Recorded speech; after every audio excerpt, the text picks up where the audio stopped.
The evaluation was the prime assessment, and then it was x-rays, MRI, CT scan. And we are NMS experts. If evaluation is the common way that these people are being diagnosed, then we're capable of doing that, and we can do that on a sideline, right? If you don't feel comfortable with it, you're assessing somebody on a sideline or in your office, and it doesn't feel right, there's no shame in sending them out for an MRI or a CT scan. So Concordia, so applying what we're talking about. We work at Concordia Academy. They are a private Christian school in Roseville, and they're in a tri-metro conference, and they have about 250 students. And 80% of their students are at least athletes in one sport or more per year. So that's about 200 of their students are athletes. Okay. We provide on-site care, so on Mondays and Thursdays, I am there in the training room, and they can come see me from 2 to 5 every day, or every Monday and Thursday. And then I also provide online or on-sideline care for them. So those are for any game that they might have. So it varies from football all the way to dance, right? We cover them all. And we do that both for Concordia and St. Agnes. For Concordia this year, we covered 53 games. And I think I talked about that in this slide, so I should move here. And then for St. Agnes, we covered 56 games total this year. So when we provide that care, we always have one intern with us that's there who can observe what we're doing and learn from the experience. And we see everything from sniffles there to fractures, okay? So it varies depending on, it might be the high school athlete that's coming in and just wants to get checked for a cold or a common flu. They can come see us. Or it might be even I had a athletic director assistant come in who thought that she had a disc herniation, so she came in and saw me as well. So you're gonna see everything. If you're providing sideline care, like I said, I'm there about 2 to 5 nights a week usually.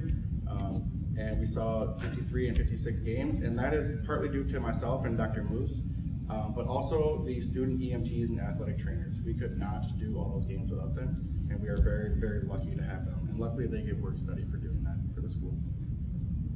And we also provide on-site sports physicals for them. So in a couple of months here, we'll be going to these schools and doing their physicals for them so that they don't have to go in and all have to go in at different times. They can come in and see us all at once, and we just knock them all out. Okay. So some of the people I've seen there and the case studies that go with them, these are more of a learning experience for me, and I hope that you guys can learn something and just understand my learning curve, and hope that you guys can avoid some of that stuff. Connor is a 16-year-old male, and by the way, I'm sure the diagnosis is evident right away for you guys, but the diagnosis isn't the important part for you. Connor is a 16-year-old male. He's a JV football player. This is his first ever athletic event. So he didn't play any middle school. He didn't play anything else.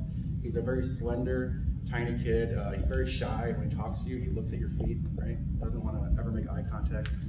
There was a punt, and Dr. Stark and I were on the sidelines, and we were literally from about myself to the other table away, and he was blindsided right next to us. And he, at one point, had his feet higher than his head, and then his neck hit the ground at the shoulder blades, and he was kind of dazed and confused, and Dr. Stark and I helped him off the field and ran him through the assessments right away for any kind of fractures or injuries, and asking him the concussion and baseline testing and stuff like that, and had him do some sprinting and stuff up and down the sidelines, and he seemed to be doing okay. He was just really dazed and confused and out of it.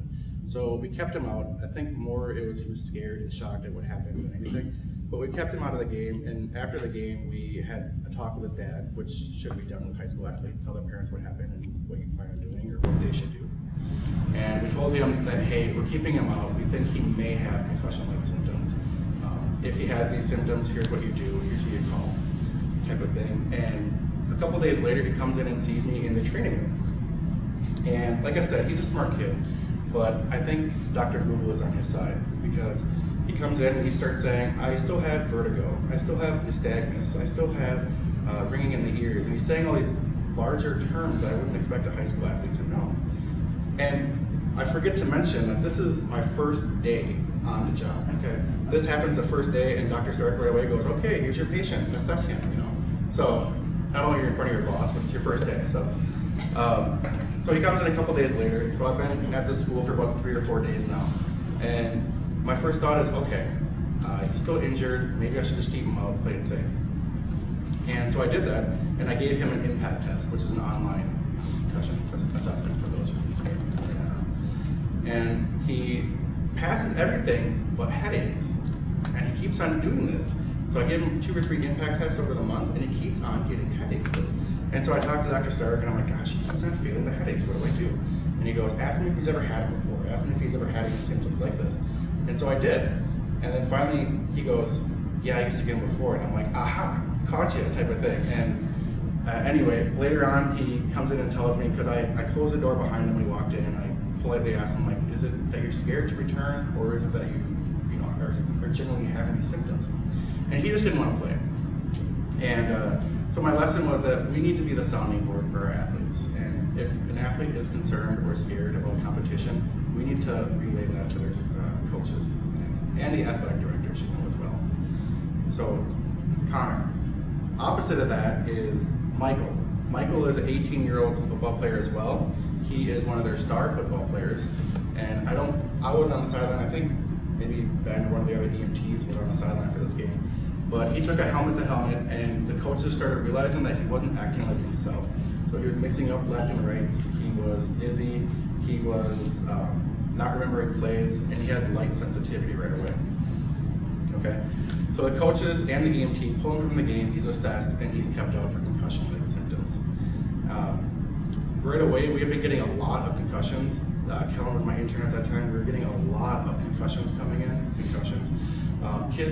the team wasn't doing well, and they just wanted to sit out, essentially is what it was. They were coming in complaining of concussion-like symptoms. We had to do the whole Minnesota High School League rules, keep them off for 5 days, and it is what it was. And for Michael, at first I was like, yeah, concussion. We've seen this a bunch, right? But it got to the point that Michael had to come in and hold things when he would come in the room because he was still dizzy. He had to wear sunglasses while in school because he had photophobia so bad, and he was still vomiting a couple days later, right? And so he had memory impairment and visual impairment for over a month and a half.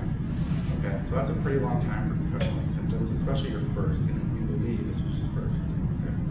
So this is my zebra of the horse and zebra story. Right away I was assuming that it was nothing, but it turned out to be a pretty big deal. And so he went through the whole return to play protocol, and it ended up taking him a month and a half to 2 months to get back to play. He made it back for the last 2 games of the season. Next we have Soren. Soren as well is one of their high school stars. He was a senior this year. He also took a helmet to helmet, and Dr. Moose was on the sideline for this game. He was unconscious for less than a minute, and this is his first concussion, or suspected concussion. And so what Dr. Moose did was stabilize him and backboarded him and sent him out. And when he came in to see me a couple days later, so now I've been at Concordia for about a month. He comes in and sees me, and he's aggressive. He wants to return to play, and he is adamant about getting that return to play card back. And so he's pushing around tapes and knocking over stuff in the training room, and he's aggressive. And so me right away, I was very submissive and passive, and I was like, okay, just calm down, whatever, we'll take care of this. And after he left, he went and told his coaches that he was able to return to play without ever talking to me. And luckily, one of his coaches came back and asked me about it, and he was like, okay, I'm glad you returned, Soren, we're able to keep him going now. And I was like, no, that didn't happen. And so my lesson from this was to not be passive aggressive with your athletes, okay? You are the primary care doctor there, and you are in charge. And make sure that you have a good relationship with your coaching staff and athletic director if you want to be on site, okay? Every day now, when I have a person with a serious injury, I not only see them, but I go and walk down to the coach, tell them what happened to the person, tell them what I'm expecting to happen over the next course of treatment, and how long they're probably going to be out. And I repeat that same process with their athletic director. In case mom or dad has to call in, sometimes coaches don't work on site, and so I repeat it to athletic director as well, and he can call and tell me if he has any problems, or he can relay the information to them. So Cooper is kind of the opposite of all the other guys we've been seeing. Cooper is a junior, and he also took a helmet to helmet. Dr. Moose was on the sidelines for this one as well. He was dizzy, neck pain, and headaches, and so Dr. Moose pulled him from play thinking concussion-like symptoms. And she said to me, it didn't really feel like a concussion though. And so this is where my question of whiplash versus concussion comes in, right? He came in complaining of pain at the base of his neck, right? And limited range of motion after a while, plus the headaches. So Dr. Moose started administering chiropractic care to him, and within a week he was resolved of his symptoms. Right? He said he actually felt about 110% versus 100%. a sudden he felt way better than he did initially. Okay, so the lesson goes to be, if you think it's concussion-like symptoms, don't rule out other things that it could be, like cervical neck injuries, whiplashes, things like that, right? And Maya was my first experience with what I thought might be a traumatic case. She was a 16-year-old female volleyball player.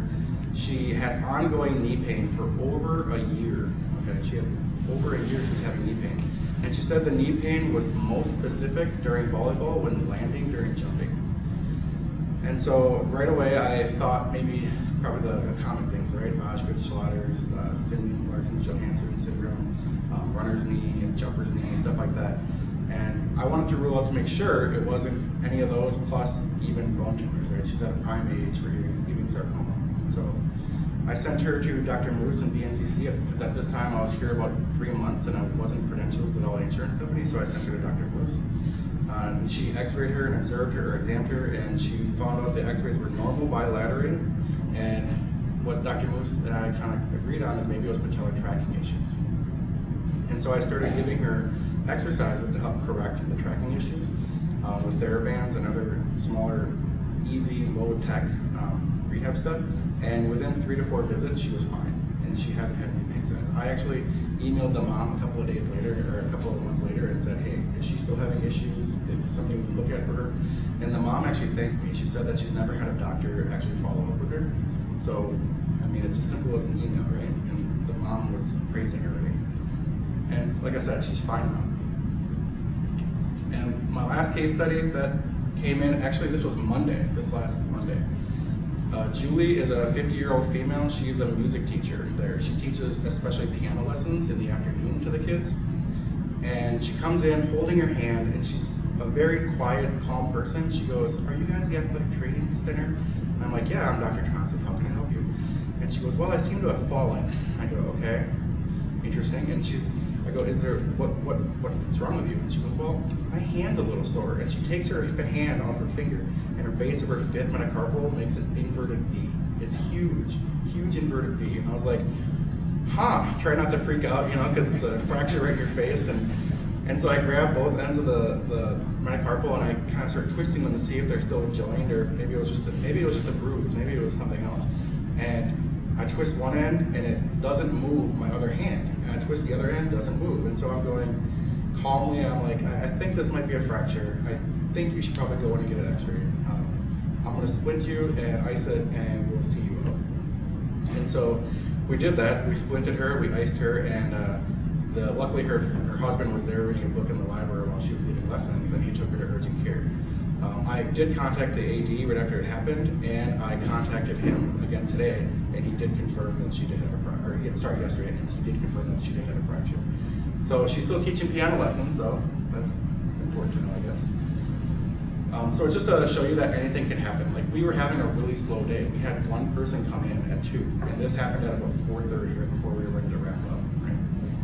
So on-site care can be ups and downs. We can go from 0 patients today to 15 to 20, right?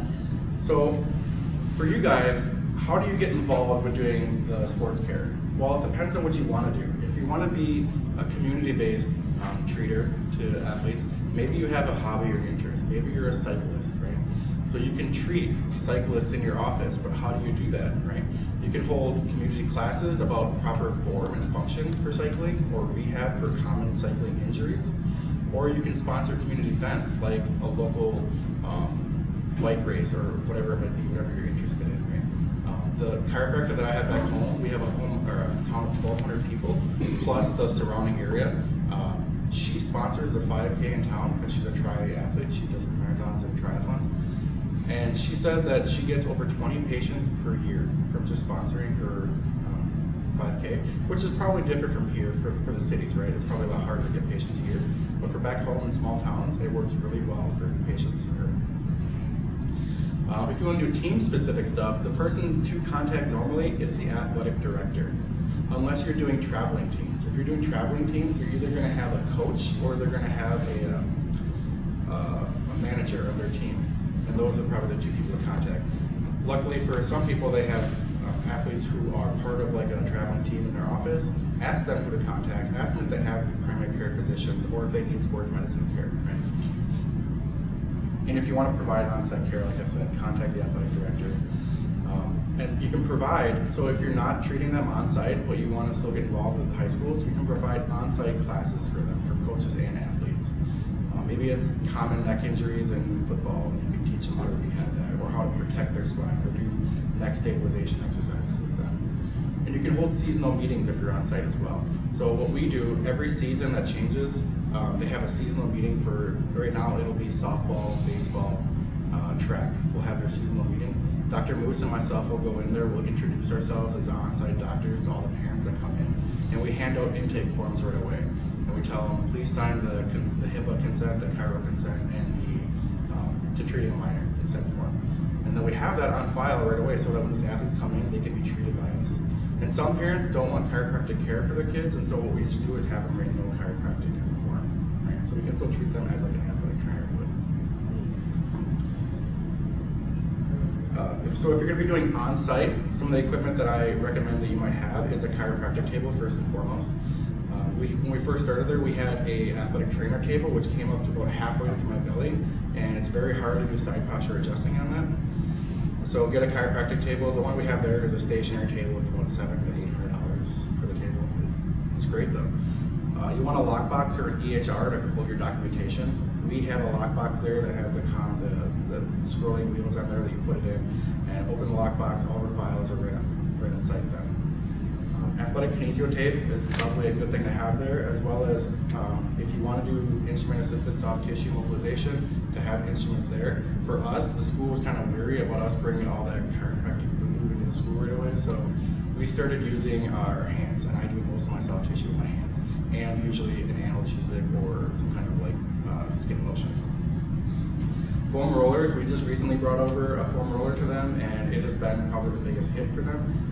These kids were using PVC pipes prior and really injuring themselves. And balance pads are a huge thing that we use as well over there now. A lot of athletes are coming in with ankle sprints, and so every day or so, I'd say there's at least one kid coming in doing the balance retraining. And TheraBands are a low-tech thing you can use there for strengthening. Most places will have a gym or for exercises, but some of them probably shouldn't be in there to start with, so TheraBands are a good place for that. And a first aid supply. We have a whole file cabinet that's full of first aid supplies, ranging from bandages to splints, right? So if people have roller ankles there, we have neoprene and air casts there for them on site.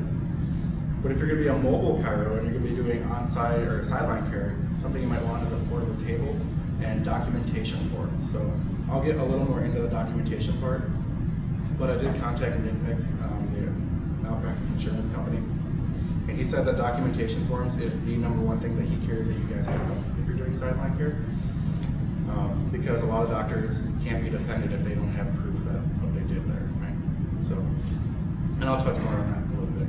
But a sideline bag, this is a very, very brief sideline bag. Your first aid kit, your athletic training tapes, and your kinesio tapes, and scissors and pen light are good to have. Make sure that what you have in your bag is what you are capable of using by your state laws, okay? So when I first started carrying a sideline bag, I had an EpiPen in there, I had a BVM, I had ibuprofen, right?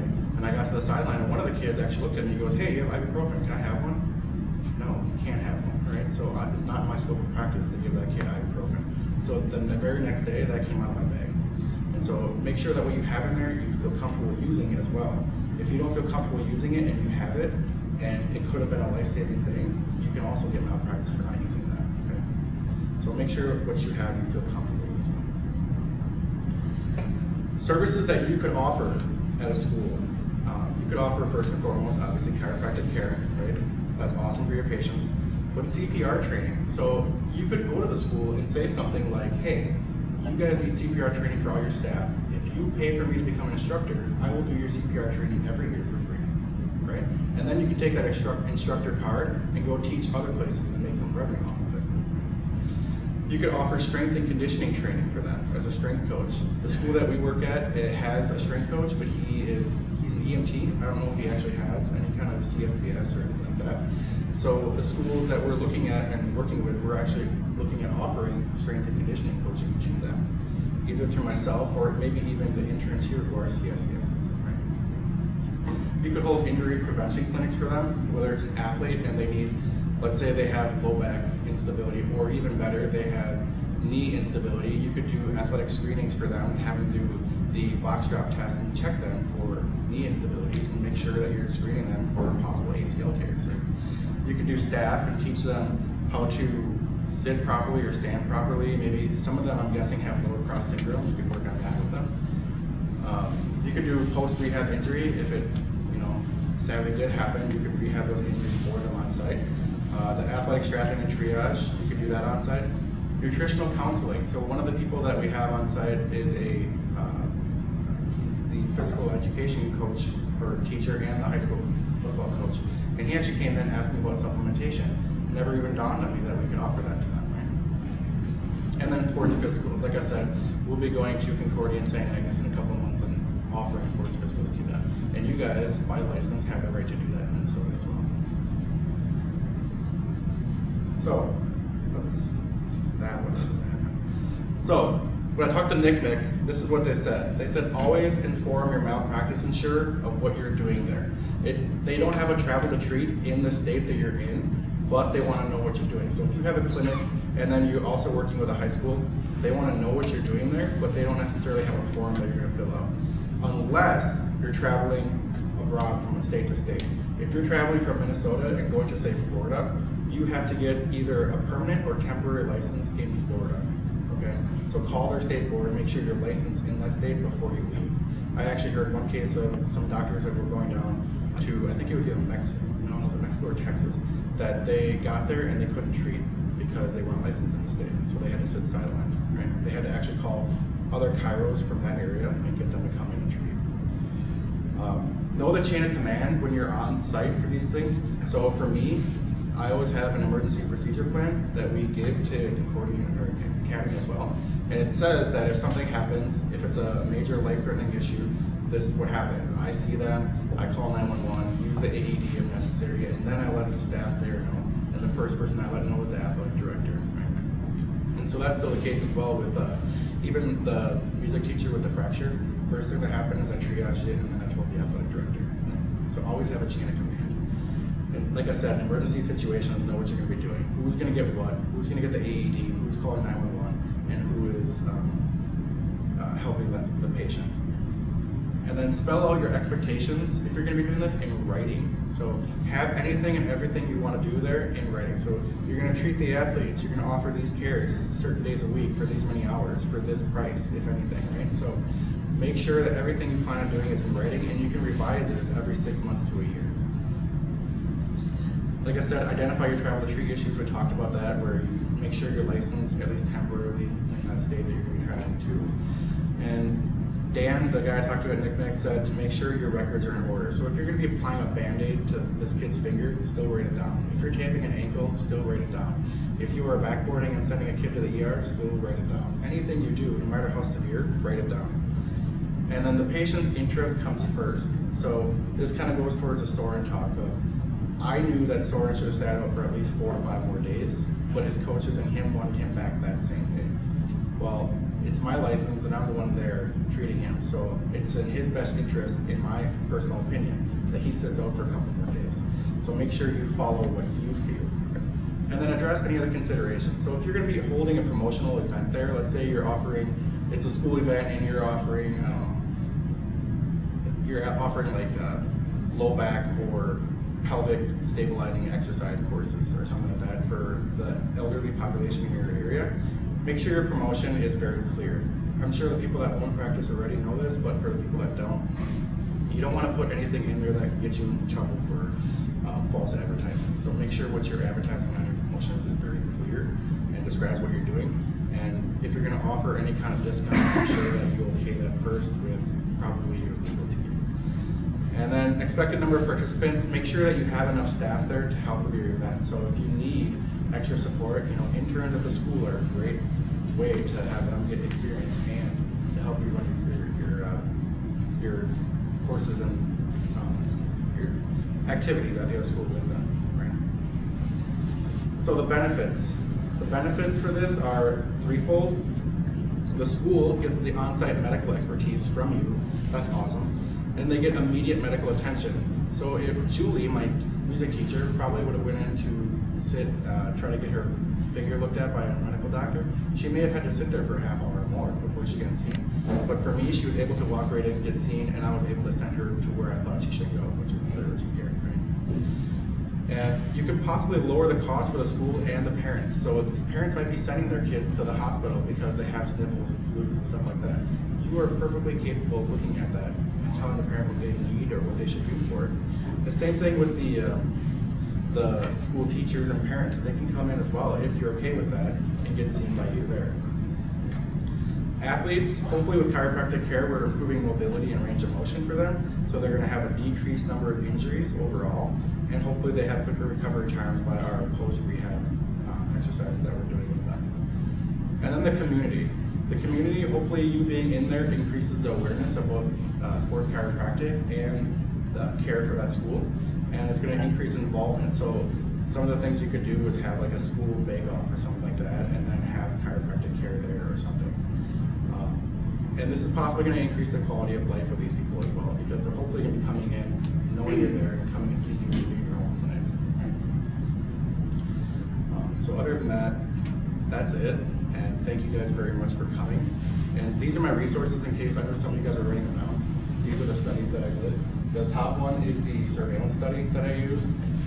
The third one down talks about ACL injuries in female athletes and screening them, and it talks about if you have an athlete that has a valgus deformity when landing, they're more predisposed to ACL injuries within the first year. It's a great study. And then the hidden risks assessments was from NICMIC themselves. Okay. Any questions? Yeah. You had mentioned the one slide that the different providers that saw the athletes, mostly GPs and orthos and chiropractic, was 0.8%. Yep. Of the athletic injuries that occurred at Concordia Academy that you're seeing, what percentage of them do you think are coming to see you? Obviously, it's much higher than 8.8%. You mean on sideline or in on-site? On-site. On-site, probably close to 100. All the athletes, if an athlete gets injured on-site, they are not required, but their coach makes them come see me first, right?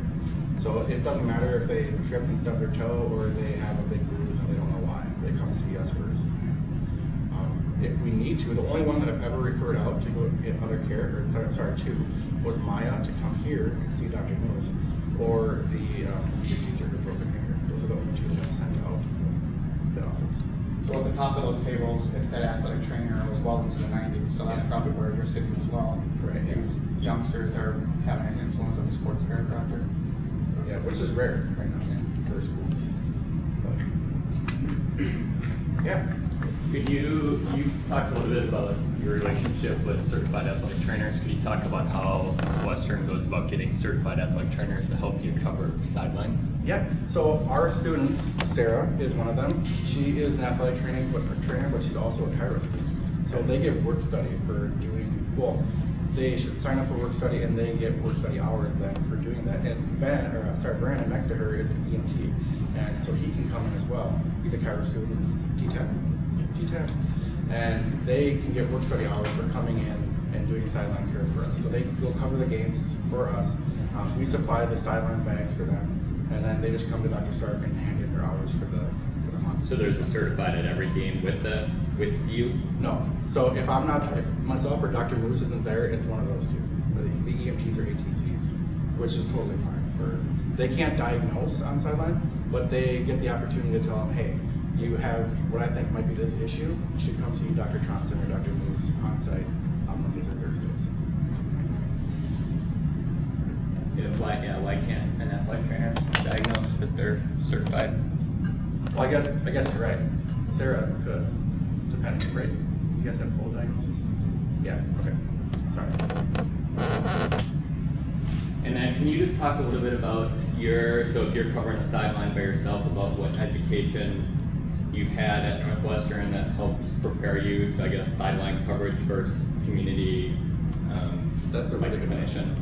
So when I was here, I took the concussion management classes with Dr. Williams, sports taping classes with Dr. Williams, and the emergency care procedures classes with Dr. Williams. I think all students take, except for the electives. Concussion and the taping are electives, but the emergency procedures is mandatory.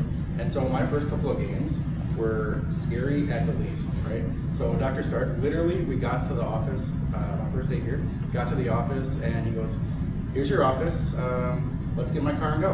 And that was it. And I was like, oh, where are we going? To a game. We're covering sideline care. Sideline care at the time was not my favorite thing to do, and it scared the crap out of me. And so sitting there, it was nice to have him there for the first game. And then after that, he always tells me to prepare for the worst, but hope for the best, right? And so before I would leave for a game, he would say, what's the worst thing that could happen? And I'll be like, okay, I'm covering football, so it'll probably be a concussion or maybe a fracture. And he would say, what if a meteor hit the ground? And it's unrealistic, right? But it makes you think. It makes you think, okay, if I'm spared and I'm able to help people, who am I helping first, right? And so it made me a little more comfortable in that aspect. And by doing the research and knowing what sport I was covering that day or that week, and looking at the common injuries, the top 5 common injuries in those sports, it let me sit on the sideline and think to myself, okay, for example, if a concussion happens in football, I know what to do. The second most common injuries in football, the second and third, are knee sprain and or strain, and then ankle sprain and or strain. Okay, so those are the top 3 injuries, and so I can think, okay, if those happen, I'm going to do these orthos, these assessment tests, and do this kind of prevention or taping or whatever's needed, splinting, right? So my experience started out very scary to be there at first, and now I feel very comfortable being on the sideline. So it was, I guess, experience that led me to be comfortable where I am. Does that answer your question? A little bit, Yeah. I'd like to make a couple comments. One on the travel to treat thing. Most of you may not know in Minnesota, there is a small little smidgen of statute. It's on the Minnesota board. Can't remember what numbers they are, but for docs from other states to come to Minnesota, we have one of the most lenient travel and treat laws in Minnesota. All it says is if you're treating with a team, you're good to go. On the reverse side of that, I've done a lot of travel like some of you in here. I mean, you like go to California. I mean, you can't unless you work at the USOC. Some of the states, it takes like 3 months to even get a provisional license for $100, and it's a lot of paperwork. So one time I went somewhere, I can't remember where it was like, I got it done in 2 weeks. So if you do that type of work, plan well in advance, and certainly make sure you go through the process. There's a lot of docs that just ignore that travel to treat thing, and I wouldn't want to be in their position if someone actually challenge them. The second point I want to make on the concussion thing, the Minnesota state law on concussion, I sit on the Minnesota High School Medical Board, the advisory board, and the statute says when a chiropractor can do it when they're licensed and trained. That's the big caveat in the law right now. So how it's set up right now, and in the last few months, I'm the guy that receives most of the jargon from the profession about they're having problems with the ATCs in schools on the concussion issue. And you have to be trained, and what does that mean? If an ATC in Minnesota challenges your ability to treat and or manage concussion, and they call the state high school league board, they're gonna make you prove that you've been trained. And that's supposed to be across the board between all medical doctors, ATCs, chiros, who's ever doing it. But they seem to pick on the chiropractors on this. They're not requiring everybody else to prove that they've been trained. So keep a little file in your office on your proof of training, because if you do call, or if the ATC calls the Minnesota State High School League and mentions it, and they call you or they call me to defend that you can do it legally, I'm going to ask you, have you been trained, and show me proof that you've been to some class, some talk. There's plenty of us, Dr. Stark and I have done plenty of concussion stuff in the state. You're going to have to prove that you've had some type of training. If you cannot prove, we assume that you have not had training concussion, and we're not going to go to bat for you for that. So most of us in here probably had concussion training to some degree. Keep these little slips, keep whatever. I think next month you said we're doing something with concussion next month here. Make sure you keep that stuff, because you have to show proof on that. So just as a little tidbit on that. And we offer the Concussion Management elective here on campus as well, every semester. It's a 16-hour course for students. The CCSP has Concussion Management in it as well, for those who are already doctors. So you can always do those and get your transcripts and keep those for those classes on file as well. Any other What questions? standardized testing for concussions do you use? So it depends on where we are. If it's sideline, it's mostly a SCAT 3. We have, I don't have it with me today, sorry, but we have a sideline SCAT 3 form that we fill out with them. And then we also have a form that we give to parents that it says like, here are the symptoms that your kid is having. If this happens, on the form it says, if you have any of these symptoms, if they get more severe, please call your urgent care or whoever your medical provider is. And then we have the parents sign it and we sign it, saying that we inform the parents of the possible issues with a concussion. But if we're on site and I'm at the training room, if I give them the SCAT 3, which I usually do with every patient, have them do a SCAT 3, and then if they are getting better, I give them the impact test, which is the computerized test. But the problem with impacts for doctors of chiropractic is you need a Diplomat of some kind to use them. Athletic trainers can do them after they graduate. For chiropractors, we need a Diplomat. So luckily, Dr. Stark has his Diplomat, and I'm able to do it under that. So. I think that's just recently changed. I think you just need to be a DC now. I was looking just last week for somebody else. I don't see any language about a Diplomat now. I think it's open to any licensed provider. Okay. But you have to pay in advance for the impacts and such.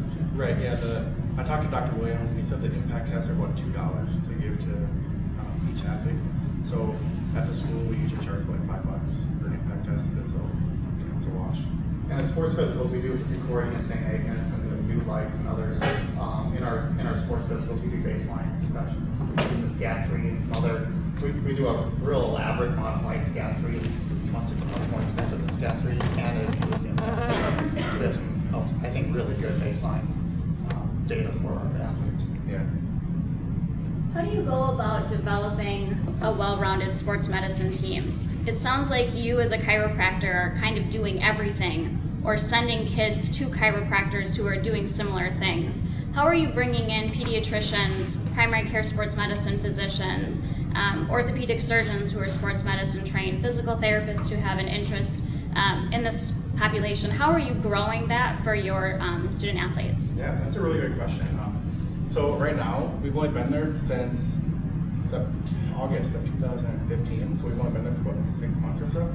And really, it's been a chore just keeping up with myself being there and trying to treat these athletes. But if they have issues that I feel would be needed by another specialist, it's not above me to send them out to somebody that I feel is more trained than me in a situation. But we just haven't had that necessity yet. But it would be great if we had the means to build an actual sports medicine team for these schools.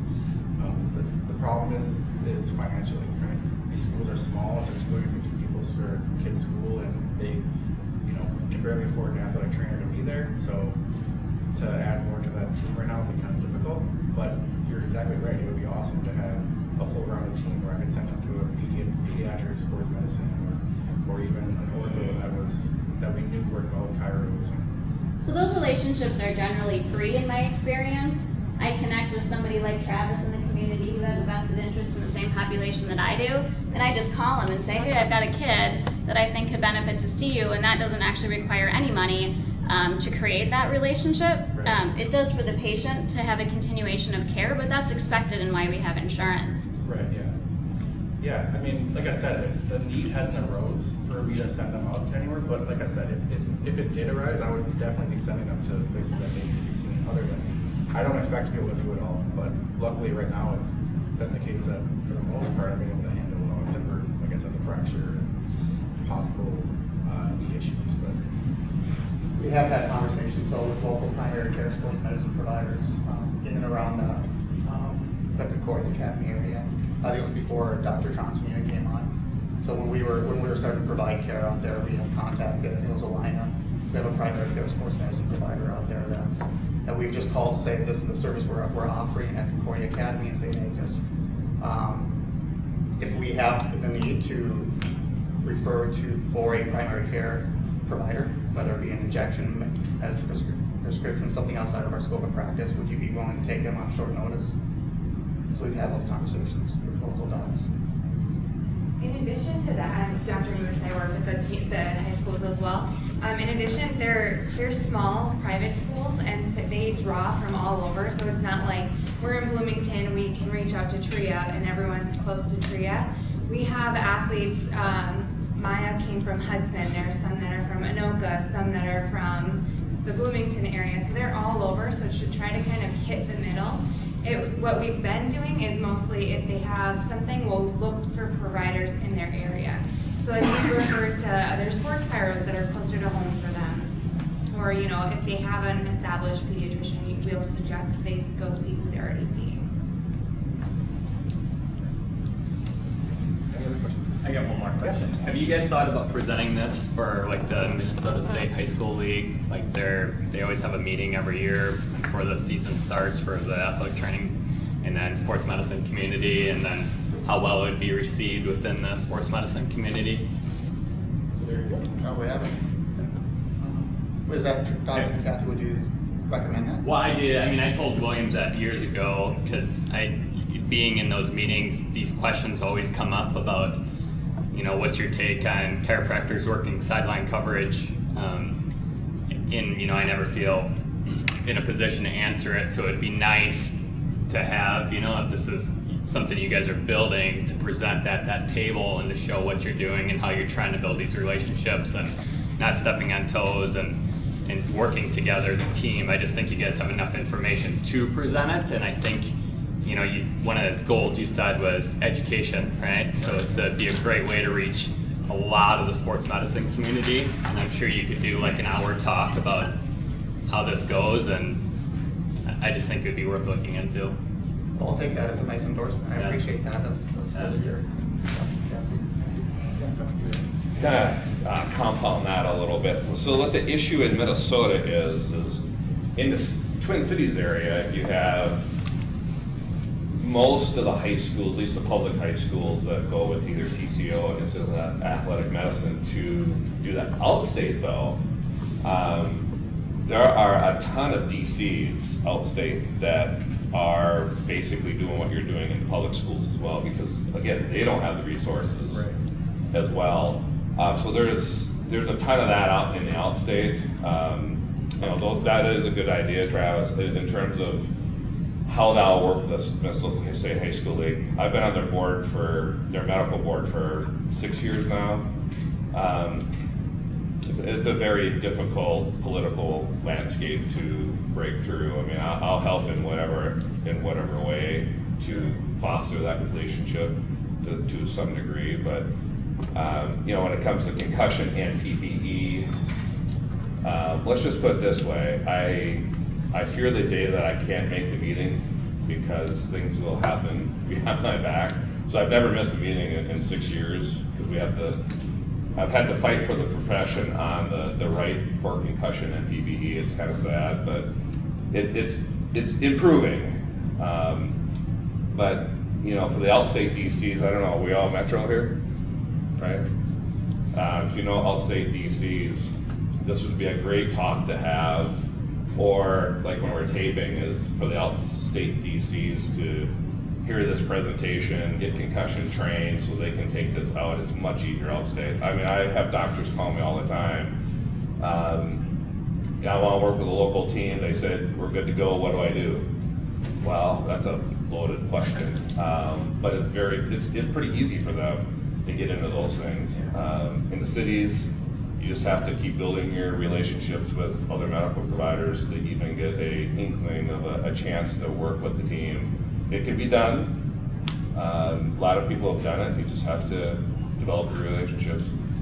Yeah, the team that we're working with now, the Concordia team, they had an athletic trainer right previously to us being on site with them.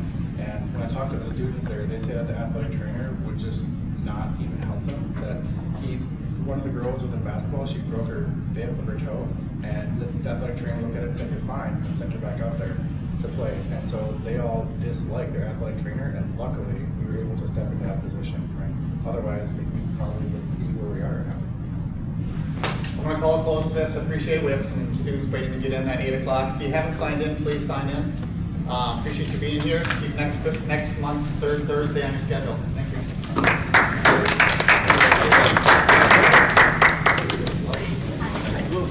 Grab some fruit on your way out.